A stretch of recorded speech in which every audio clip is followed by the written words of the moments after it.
Hi everyone, I hope you're all well out there.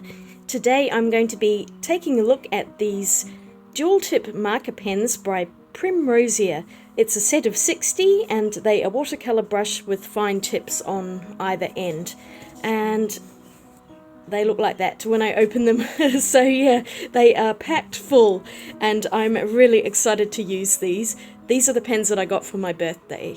But before I get into it, I just want to give a quick shout out to Briar Rose, one of my younger viewers from New Zealand. Thank you so much for watching my channel. I hope you've been enjoying my videos. So if you remember, a while ago I did a Happy Mail video where one of my lovely viewers sent me some lovely paints and also these two little cards, and I really feel like colouring in today, so I'm going to use the Primrosia markers to colour in at least one of the cards, hopefully both of them, and I also might try using some of these on some watercolour paper because they are designed to be used with water. So yeah, I'm just going to see what I come up with today. I don't really have any plans, I just feel like relaxing and doing some colouring in and chilling out.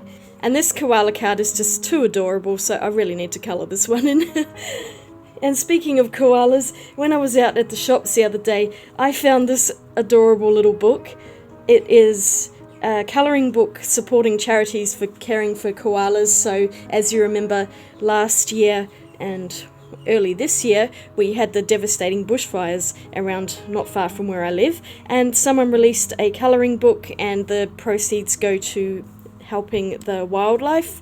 So I've already actually coloured in one of them with the Primrosia markers just because I felt like testing them out and I didn't really feel like filming it at the time, but there's all sorts of little random cutie designs in here, so I will see what I can come up with that. I'm not too sure if I'm going to colour this today. Oh look, there's a kangaroo.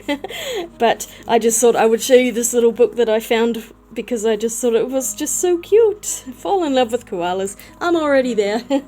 Okay, let's get into it and get some colouring going on, and let's see how these markers work. I did think about swatching them all, but there are 60 pens and I am just way too lazy today, so I am just going to kind of shake a few out. Let's take a look at this really bright pink one. There are at least two neon ones in here. I'm seeing a third one here, which is that orange, looks like it's a neon as well. These are so hard to get out when they're all crammed in here, I must admit. But the tube is so pretty, I could not resist that. So these are neon colours, but I think the rest of them are fairly standard. Maybe that green is neon as well, one of those two greens. So basically they come with a really nice looking brush nib, and on the other side they come with a fine point fine liner. A fine point fine liner, there you go. Looks to be about a 0.3 to 0.5. I have already discovered that the colours on the lids of the pens do not necessarily match the actual colours of the pens themselves, so we're just going to have a lucky dip today and just get what we get. Starting off with the koala, I couldn't wait to do this one, he's just so cute. Unfortunately though, I had issues from the get-go, mainly because once the pen had gone down on that card, it would not read wet at all, or it did a little bit, but not enough, and so yeah, it was a bit of a disaster to begin with. And also the grey pens, none of them were very light. This was probably the greyest pen in the collection, and then the other pens that looked grey were this sort of green colour. So yeah, it was a bit of a pain that the lids did not match the colours of the pens, and as you can see I'm really struggling to get that ink to spread. It just would not budge. And I lost a bit of footage here, sorry about that, but as you can see my poor little koala's a bit of a mess, but I just kept going and moved on to the background. I decided after painting the koala and not having much luck with him that I would just colour in the rest of the drawing with the pens and not worry about trying to disperse water and things like that. And I also found pretty quickly that layering the pens was also not really going to happen, and so I gave up on that too. So I'm just basically colouring in and not worrying too much about shading or anything like that. I enjoyed the pens, I think they're really nice, but the main issue I have, I think, with them is that they do not have names or numbers on the pens, so it's impossible to know what pen colour you're using sometimes because the lids don't match either. And as you can see here, I managed to pick the brightest phthalo blue out of it.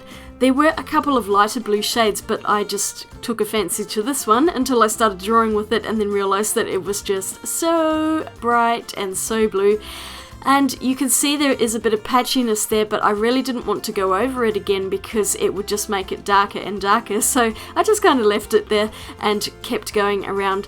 I wanted to do all of the sky as much as possible, although I missed a few spots and I went back to those a bit later when I'd started colouring the leaves in. So yeah, even if I had swatched out all the pens, because there's no identifying numbers or names, I would then never know which pen was matching with which swatch anyway, so I'm kind of glad I didn't do that. I used quite a lot of the pens in the set. I didn't use every single one of them, but I was pretty close, probably about 2/3 of them. Not all of the pinks or purples. I used a lot of the greens and a few reds, most of the browns and the greys. These pens were perfectly fine for colouring in. As with all water-based markers, they do start ripping that paper up pretty quickly, so you do have to be careful when laying the pen down to not do too many layers at once, because once the paper gets saturated, it will then start lifting that paper up and you get that pilling effect, which is super annoying. I think I might have to try using some alcohol markers in the future just to see if I can get more improvement with my marker drawings, because the water-based ones are very frustrating at times and they are very difficult to use for anyone as far as I'm concerned. Or it could just be me, perhaps I am just hopeless with them. But anyway, I persevered and I managed to get this picture done, so I'll just let this run and then I will start talking when I come in with the second picture.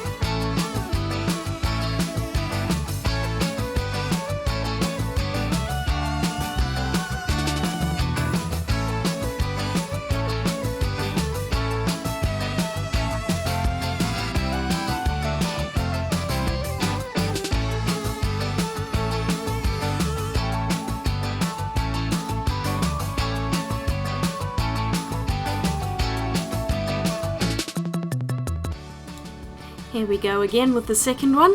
Now, I found this much lighter blue after I'd used that phthalo blue in the first koala picture. I think this one would have been better for the sky, but never mind. I just used it for the water in the tank. Probably could have gone with an aquamarine colour, but this one was pretty enough. There are some really lovely saturated colours in this set. I found that there aren't that many in the way of pastel colours. They're all quite vibrant and tend more towards that saturated colour.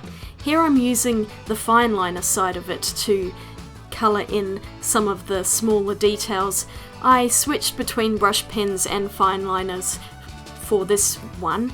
Some of the details were a lot tinier, so I found that the fine liners were far more useful than the brush, which did manage to give a fine point, but was also just a little bit harder to control, especially in the little finicky areas. But for the most part, I preferred the brush over the fine liner just for colouring in, because it's faster, easier, and the brush does go on more smoothly than the fine liner point. So I just coloured this one in pretty quickly actually. I just wanted to get it done and have both of the cards there. I'm really glad I got to colour both of them in, because knowing me, if I only did one, the uncoloured one would then disappear somewhere into my studio and I'd never see it again for years or something like that. So it was more fun just to colour everything at once, and now I have all of the cards coloured. Yay! And stick around as I use these pens on some actual watercolour paper as well. I wanted to test that out once I'd finished colouring in this picture.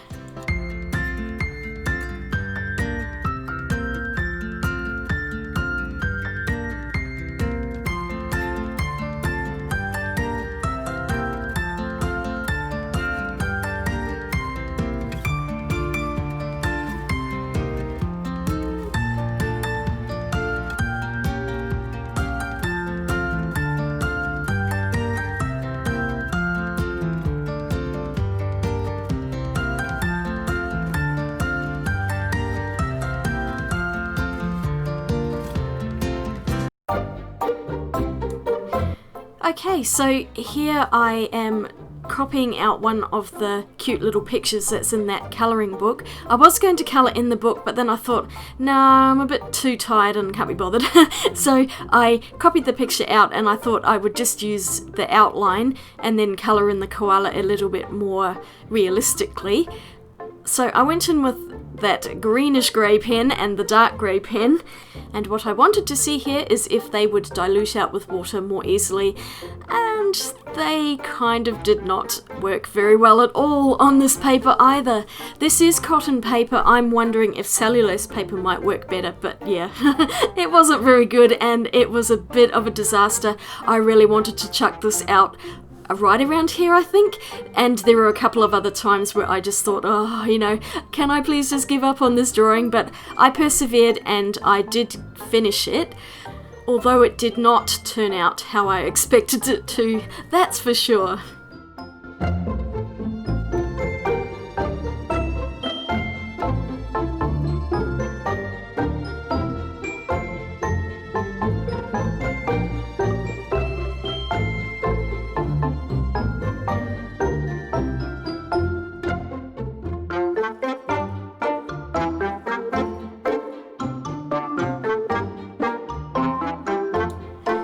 Pens actually worked quite well on the watercolour paper in that they didn't cause much in the way of blotchiness like they were on the cardboard, but yeah, they spread just a little bit, and that could well be because they were drying really quickly because I had the air conditioner running as it's started to get hot here again.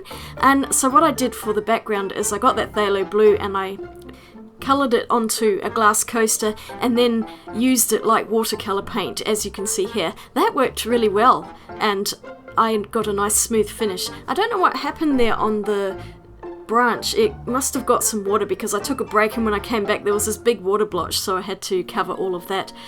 The pens went over the dried paper really well and they were fine. They were nice and saturated. I didn't really have too much trouble with them pilling the paper on here, so they worked nicely on the cotton, but they just did not blend out well with water because they sank into the cotton, and that happens sometimes, no big deal. But yeah, not exactly what I was hoping for. The koalas themselves ended up looking pretty creepy, especially that little baby one. Look at its face, it's so scary.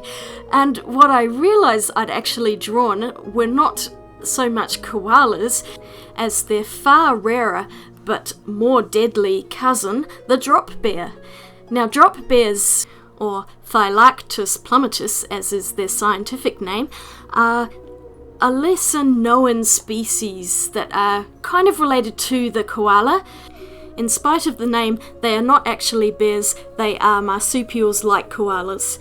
And I have posted a link in the description below so you can read a bit more about them if you're unfamiliar with this animal, but they are far more savage and deadly, and yes, I think my guys ended up looking more like drop bears than actual koalas, and I did draw in some little fangs on them even though they don't technically have canines, but I just thought it would be fun to put in a few little fangs and make them look even more evil, especially that baby. That's going to be haunting my dreams for a few days, I think. Behold my messy desk. Pens everywhere, rulers and paintbrushes and water and everything. Yes, I'm going to have to tidy all of this up. But I've finished for the day. I managed to get a few pieces with my pens. There's the little fish tank, the little koala, which is my favourite. Look at his cute little face. See, that's what a koala should look like. No. Then we have the terrifying drop bears. And I don't know that these worked very well on cotton paper. They might work better on just regular cellulose watercolour paper, but I've given up for the day. I really have. I have had enough. So what have I learned today? That Becky and pens do not mix well together. And when I say pens, I mean the water-based brush markers and things like that. I just do not seem to have very much luck with them. The only ones that I have ever had any luck with are the Faber-Castell Albrecht Dürer watercolor pens. Those work really well, but I've yet to find another set of pens that will do the same. But to be fair, there are loads of colours in this set. The pens work really well, especially just for colouring and things like that, and I imagine that if you're using them for their intended purpose, which is more like bullet journaling and calligraphy, you know, the nice brush pen writing, I think these will be amazing for that. The pens themselves are nice quality. They work a lot better than those really cheap felt pens you can get in stores, and I would recommend them for that sort of thing. For art, maybe not so much. I just didn't have the best of luck with them. I have seen Primrosia demonstrations where they have put the pens on watercolour paper and wet them out and they all blurred in beautifully together, but I just could not get that effect today, as you see. I had fun with them. I will use the pens again for probably small embellishments and for, you know, if I ever decide to do a bullet journal, that sort of thing. So for writing and things like that, they're perfect. The fine liners on them are really nice. They work well, no worries there. So I think if you're using them just as a pen without adding water to them, they function a lot better that way. Once you add water to them, yeah, it's kind of going to be hit and miss as to what you get out of it. But thank you so much for watching today. I hope you enjoyed this video. I hope it was a bit of fun. But do leave your comments down below and give that thumbs up button a click. Thank you all again if you have subscribed. I really do appreciate it, and I will see you all again really soon in my next video. Swatch you later. Bye.